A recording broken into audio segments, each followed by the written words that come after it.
राम राम भाई सारे भाई है ना। तो आज मैं बताने जा रहा हूँ कि भाई तुमने कोर्स लेना है ना 2024-2025 में, तो कौन सा कोर्स तुम चूज कर सकते हो कनाडा में आने के लिए। ऐसे नहीं कि पहले की तरह कि कोई भी मुंह उठा के कोर्स लेके आ जाए और तुम्हें वर्क परमिट और स्टडी परमिट आराम से मिल जाए। नहीं, आज के टाइम पे सिनेरियो चेंज हो चुका है। मैं बताऊंगा तुमने कौन से कोर्स तुम ले सकते हो आज 2024 और 2000। मैं तुम्हारा ज्यादा टाइम नहीं लूंगा, फटाफट से बताऊंगा कौन सा कोर्स इंपॉर्टेंट है, कौन सा कोर्स ऑन डिमांड है, मतलब रिक्वायरमेंट है, और जॉब्स कहाँ कहाँ अवेलेबल है। तो इस टाइम पे बात करूँ अक्टूबर 2024 के हिसाब से, तो ये एक मार्क मिलर है, लंबे समूह वाला, जो ये करता धरता हो रहा है हमारा सारा का। स्टडी परमिट और वर्क परमिट वाले बंदे इसने दुखी कर रखे। कभी हमारे आइल्स के बैंड का ऊपर, कभी नीचे कर है, कभी वर्क परमिट वालों बंदों तेन कह दे तुम्हारे पॉइंट्स पीआर के पूरे नहीं हो रहे इसलिए तुम घर जाओ।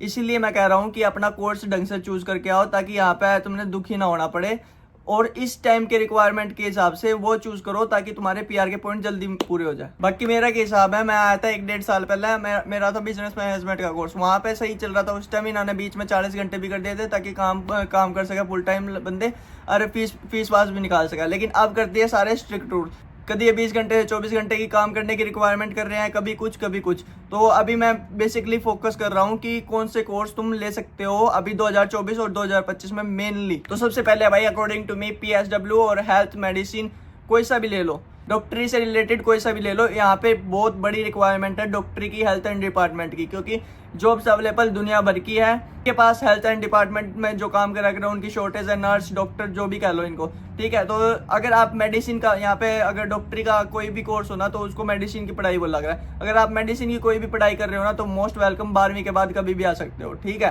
तो दूसरा कोर्स है बुक कीपिंग, अकाउंटिंग या सीए, कुछ भी कह सकते हो, इस फील्ड से रिलेटेड। या नंबर्स का कोर्स, ये बिजनेस या मैनेजमेंट का कोर्स नहीं है, ये नंबर्स का कोर्स है। यहाँ पे ज्यादा लोग अकाउंट्स के चक्कर में पड़ते नहीं है, इसलिए अकाउंट्स या बुक कीपिंग वालों की रिक्वायरमेंट ज्यादा बढ़ती जाती है और उन्हें बंदे मिलते नहीं है। फिर वो बाद में रिक्वायरमेंट बाहर से जनरेट करते हैं कि आउटसोर्सिंग करते हैं बंदों की, कि बुक कीपर चाहिए हमें, अकाउंट वाला बंदा चाहिए। बेसिकली अकाउंट वालों का रुका पड़ रहा है इस टाइम पे। तो तीसरा कोर्स है कंप्यूटर साइंस से रिलेटेड। मान ले एक बंदा कंप्यूटर साइंस का कोर्स करके आया इंडिया में से, ठीक है, साइबर सिक्योरिटी, सॉफ्टवेयर डेवलपर या क्लाउड कंप्यूटिंग कोई भी कोर्स करके आ रहा है, और यहाँ पे आगे वो फर्दर अपनी स्टडी कंटिन्यू कर रहा है और उसी के रिगार्डिंग जॉब भी कर रहा है, फिर बाद में 2 साल का एक्सपीरियंस भी ले रहा है, तो उसके तो पीआर के पॉइंट अपने आप पक्के हुए पड़े हैं। फिर उसने कोई अगडम शकडम लगाने की जरूरत नहीं है, ठीक है। ये होता है कोर्स या फील्ड से रिलेटेड स्टडी का फायदा। और बाकी आईटी से रिलेटेड सारी जॉब्स अवेलेबल है, और कोई भी डाउट हो तो कमेंट करना मत भूलना। तो अगला मैं बताऊं तो कोर्स है इलेक्ट्रिक इंजीनियर का या इलेक्ट्रिक वाला कोर्स, ठीक है। उसमें बेसिकली होता क्या है, 3-4 साल का कोर्स होता है। आप 3-4 साल बेसिकली कनाडा में हो, पढ़ाई भी कर रहे हो, साथ के साथ स्टडी भी कर रहे हो। उसके बाद वर्क परमिट इसमें बढ़िया वाला मिलता है, क्योंकि इसमें आपको करने पड़ते हैं 8 से 9 हज़ार घंटे पूरे।